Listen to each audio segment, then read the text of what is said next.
DVR నుంచి camera connection తెలుసు కదా. డివిఆర్కి పవర్ సప్లై, కెమెరాకి పవర్ సప్లై. డివిఆర్ నుంచి LAN port, media port, monitor, LAN port, router కానీ నెట్వర్క్లో కానీ పెట్టేస్తారు.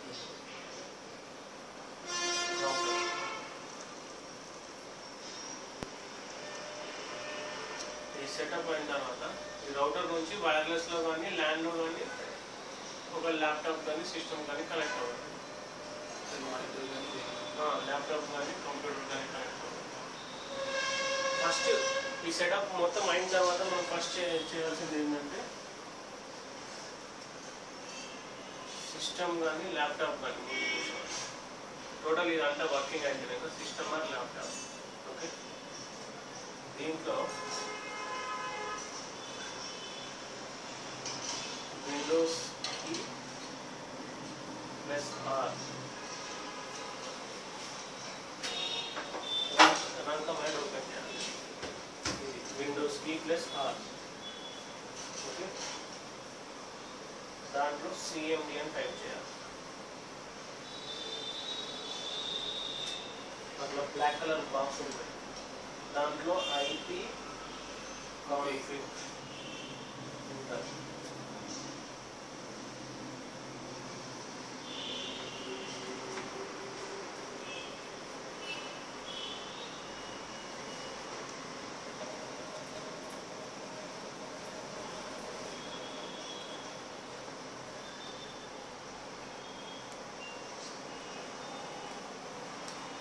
దాంట్లో IP address, subnet mask, gateway వస్తుంది. అది మూడు నోట్ చేసుకోవాలి. IP address, subnet mask, gateway.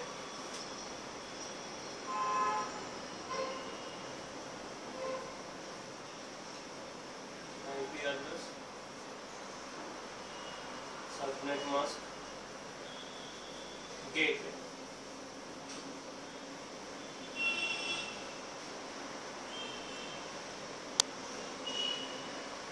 Config space lash all ఇస్తే మొత్తం అంత వస్తుంది. అవన్నీ అవసరం. Okay, subnet mask, gateway.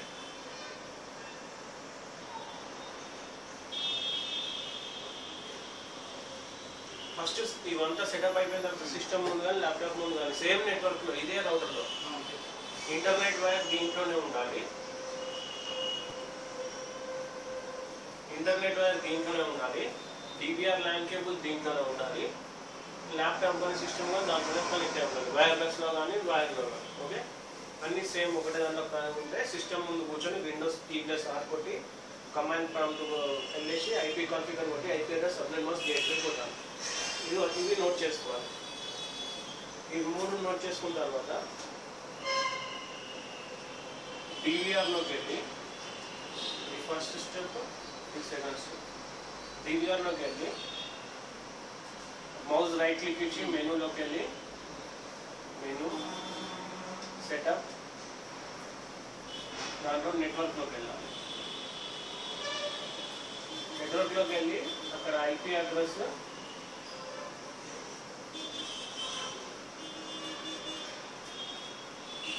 Subnet mask,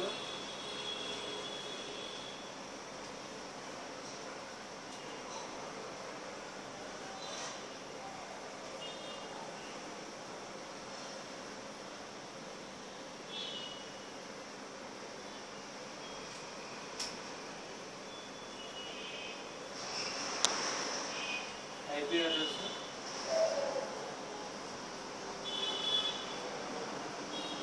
subnet mask, gateway.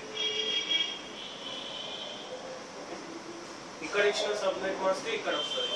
ఈ సబ్నెట్ మాస్క్ సేమ్, ఈ గేట్వే కూడా సేమ్. ఐపీ అడ్రస్ ఒకటే. ఇక్కడ ఎంత వస్తుందో దానికి సిస్టంలో వచ్చిన ఐపీ, సిస్టమ్ ఐపీ ప్లస్ 20. అంటే సిస్టంలో ఐపీ 192.168.1. 20 వచ్చింది అనుకోండి ఇక్కడ సిస్టమ్. ఇక్కడ ఎంత వచ్చింది సిస్టమ్ టైప్?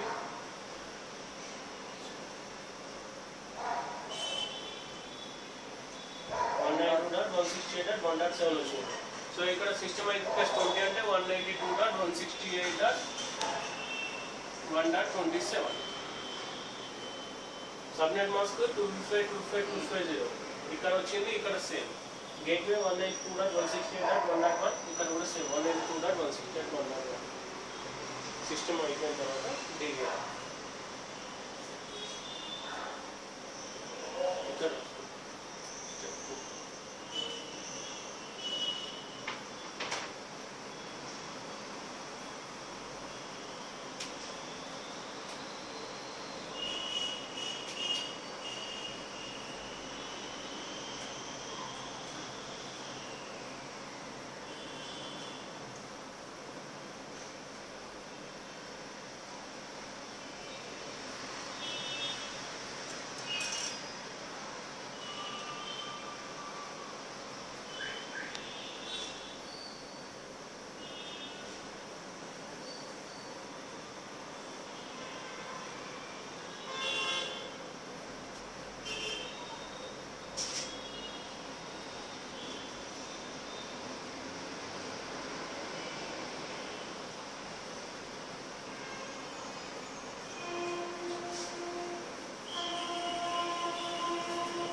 ఎప్పుడు ఇదే ఫాలో కావాలి. మళ్ళీ 2-3 రకాలు వేరే వేరే చేయొద్దు. DMZలో అట్లా చేయొద్దు. స్టెప్ 3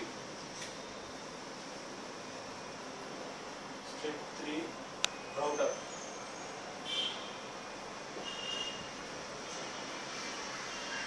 మళ్ళీ సిస్టంలో ఇంటర్నెట్ ఎక్స్ప్లోరర్ ఓపెన్ చేసి internet explorer system type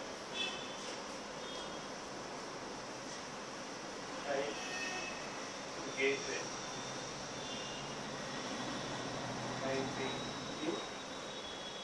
URL internet explorer open చేసి గేట్వే అంటే 192.168.1.1 ఏ సిస్టంలో ఏది వస్తుంది. ఒక్కొక్క సిస్టంలో ఒక్కొక్కలా వస్తుంది గేట్వే. కొన్నిట్లలో 192.168.0.1 వస్తుంది, కొన్నిట్లలో 1.1 వస్తుంది, కొన్నిట్లలో 2.1 వస్తుంది, 1.0 రాదు, ఉండదు. 1.1 కానీ 2.1 కానీ 3.1 కానీ 0.1 కానీ. ఎందుకంటే IP అడ్రస్ స్టార్ట్ అయ్యేది 1తో.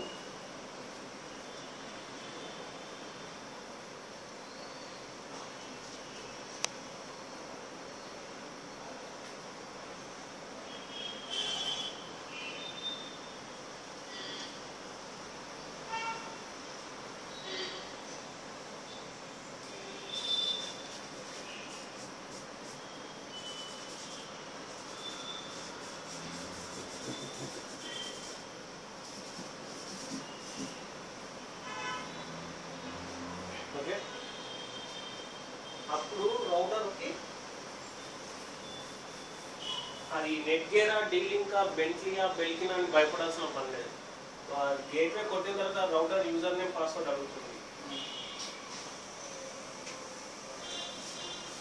ఇంకో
ఏ రౌటర్ అని భయపడాల్సిన పని లేదు. దానికి ఏ రౌటర్ అయినా అడ్మిన్ కానీ అడ్మిన్ పాస్వర్డ్ కానీ అడ్మిన్ వితౌట్ ఎనీ పాస్వర్డ్ ఉండొచ్చు, యూజర్ నేమ్ పాస్వర్డ్. సో అది ఏ రౌటర్ అయినా ఓపెన్ చేసేసి దాంట్లో వర్చువల్ సర్వర్ కానీ పోర్ట్ ఫార్వర్డింగ్ కానీ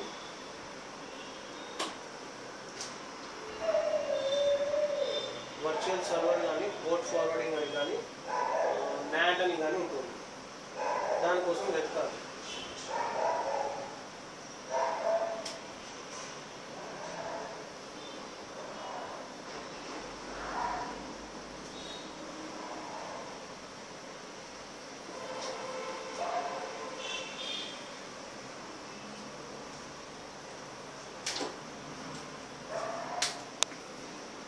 వర్చువల్ సర్వర్ కానీ NAT కానీ పోర్ట్ ఫార్వర్డింగ్ అని కానీ దాంట్లో ఓపెన్ ఇంటర్నెట్ స్టోర్ ఓపెన్ చేసి డిఫాల్ట్ ఉంటుంది. అది వైర్లెస్లో కనెక్ట్ అయి ఉంది.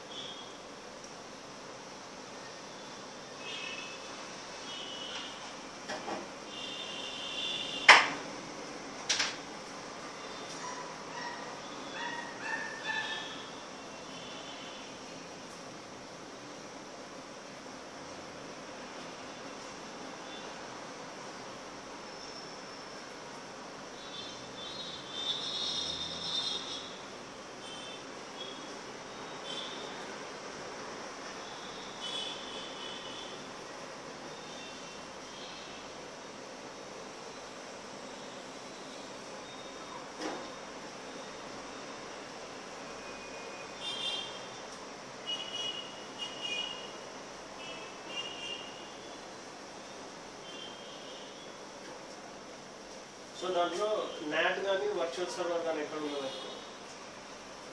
NAT or port forwarding or virtual server. Maximum అది అడ్వాన్స్లోనే సెటప్లో అని ఎక్కడైనా ఉంటుంది. అది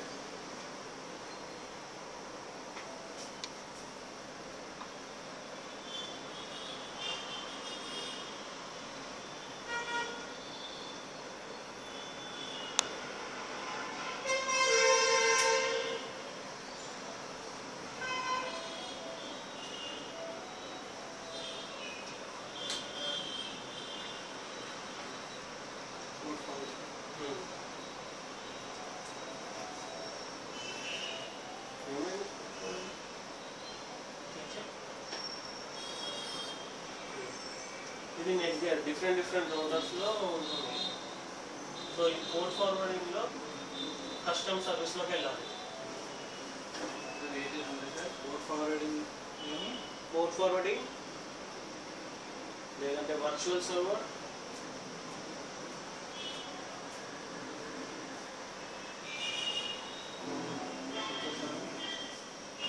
NAT.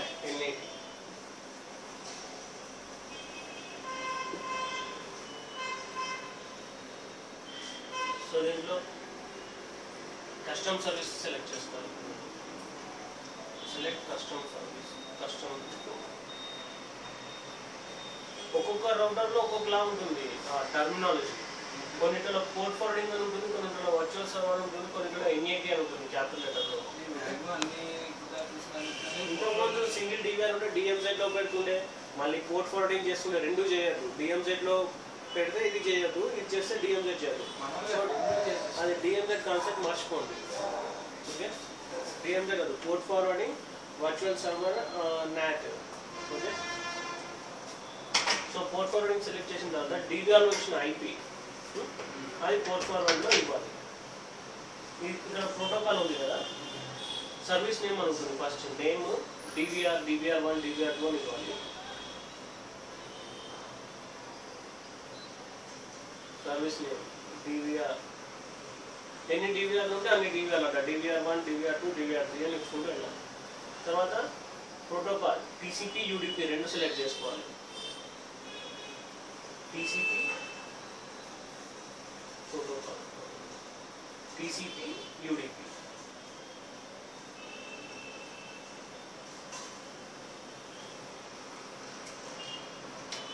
కొన్ని రౌటర్లో ఎట్లా ఉంటుందంటే ఓన్లీ TCP ఆప్షన్ వస్తుంది. సో DVRలో ఇచ్చిన IP అడ్రస్, DVR నేమ్, TCPతో ఒకసారి పోర్ట్ ఫార్వర్డ్ చేయాలి. మళ్ళీ యూడిపితో ఒకసారి పోర్ట్ ఫార్వర్డ్ చేయాలి. అది నేను చూశాను.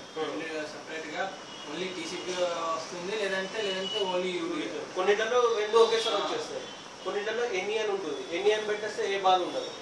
ప్రోటోకాల్లో ఎనీ అని పెట్టాలి, లేదంటే టీసీపీ యూడిపి రెండు పెట్టాలి. రెండు ఆప్షన్ లేకపోతే ఒక్కొక్కటి ఉంటే ఒక్కొక్కటి చేయాలి. టీసీపీ ఒకసారి, యూడిపి ఒకసారి. ఫస్ట్ డివిఆర్లో పోర్ట్ నెంబర్స్ ఏమేమి ఉన్నాయో వెతకాలి. Main important HTTP port, server port.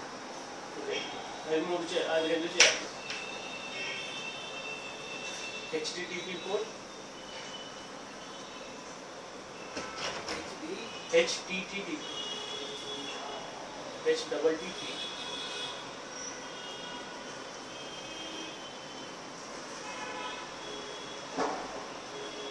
Server port,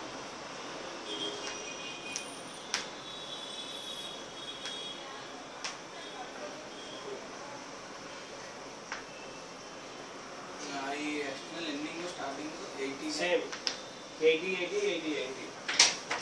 ఒక్కొక్కసారి ఈ 80 ప్లేస్లోని వేరే పెడతారు సార్. ఈ రౌటర్లో ఉంటే ఏమైందంటే బై డిఫాల్ట్గా రౌటర్లో 80 పోర్ట్ ఓపెన్ ఉంటుంది. సో రౌటర్ యూజ్ చేసుకుంటుంది. అప్పుడు డివిఆర్లో మనం 80 తీసేసి డివిఆర్లో కూడా చేంజ్ చేయాలి 81. అవును సార్, 81. ఇప్పుడు మనోహర్ గారు ఎలా పడుతున్నారంటే ఇక్కడ ఇది ఇంక ఇచ్చారు కదా 1 2 3 6 3076 అలా కూడా ఇస్తున్నారు. అది డివిఆర్లో ఏమేమి ఉంటే అవి ఇవ్వాలి. మరి అది ఇంటర్నల్ ఇక్కడ ఇప్పుడు హెచ్టిపి ఎండింగ్ 80 అన్నారు కదా, తర్వాత మళ్ళీ ఇంకో ఇస్తున్నారు కదా, మళ్ళీ 80 ఇవ్వాలి. వేరే ఇవ్వాలి. ఇప్పుడు డివిఆర్ అని సెలెక్ట్ చేసి దీంట్లో ఏమేమి ఉన్నాయో చూసుకోవాలి. టీసీపీ ఉంది, సో 80 అది ఆటోమేటిక్గా తీసుకుంటుంది. ఇక్కడ డివిఆర్లో ఇచ్చిన ఐపీ ఇచ్చేసి సేవ్ కొట్టేసి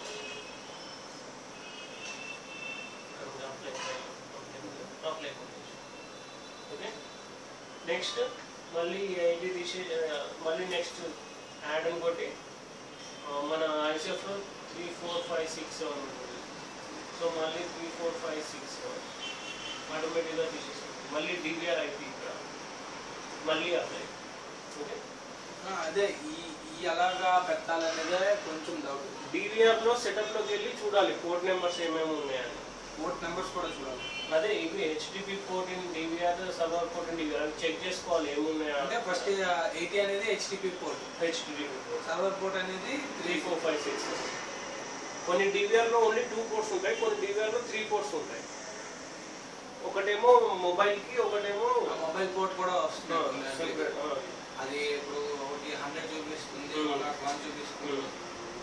సో ఈ 3 mobile port, server port, HTTP port ఎన్ని పోర్ట్స్ ఉంటే అన్ని పోర్ట్స్ చూసుకొని అవి ఇక్కడ ఒక్కొక్క అన్ని 4 టైమ్స్ అదే ఇచ్చుకుంటూ ఫార్వర్డ్ చేస్తూ ఉండాలి. ఇంకొకటి 3 4 5 99 ఉంటుంది మొబైల్ పోర్ట్ ఐసెఫ్ డివిఆర్లో. మన ఈ fp.sl డివిఆర్ ఏమో 806036 ఉంటుంది. 3 4 5 99.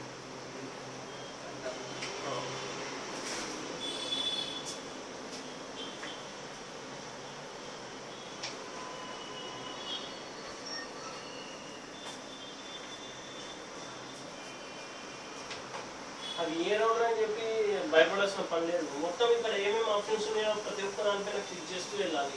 అడ్వాన్స్ ఏదేది క్లిక్ అయితే అది ప్రతి దానిపైన ఇక్కడ ఏది క్లిక్ అయితే అది ఇక్కడ కూడా వీటిలో ఏమైనా క్లిక్ అయితే వాటిని కూడా క్లిక్ చేసుకుంటాం. ఎక్కడ క్లిక్ మ్యాక్సిమం పాసిబుల్ ఉందో క్లిక్కింగ్ కోసం ఆ క్లిక్ చేస్తూ దానిలో ఏమొస్తుందో డిస్క్రిప్షన్ చదువుకుంటున్నారు. ఇక్కడ క్లిక్ చేస్తే దాని డిస్క్రిప్షన్ ఇక్కడ పక్కన కూడా వస్తుంటుంది. హెల్ప్లోకి వెళ్ళి కూడా దాని డిస్క్రిప్షన్ చూడొచ్చు ఏముందా. ఓకే, సో ఆ డిఎంజెడ్ మర్చిపోయి చేసేసేయండి. డిఎంజెడ్లో ఇవ్వకండి, ఇక్కడ పోర్ట్స్ ఫార్వర్డ్ చేయండి. సింగిల్ డివిఆర్ అయితే డిఎంజెడ్ ఇచ్చేయండి, ప్రాబ్లం లేదు. ఇవన్నీ అవసరం లేదు చేయాల్సింది.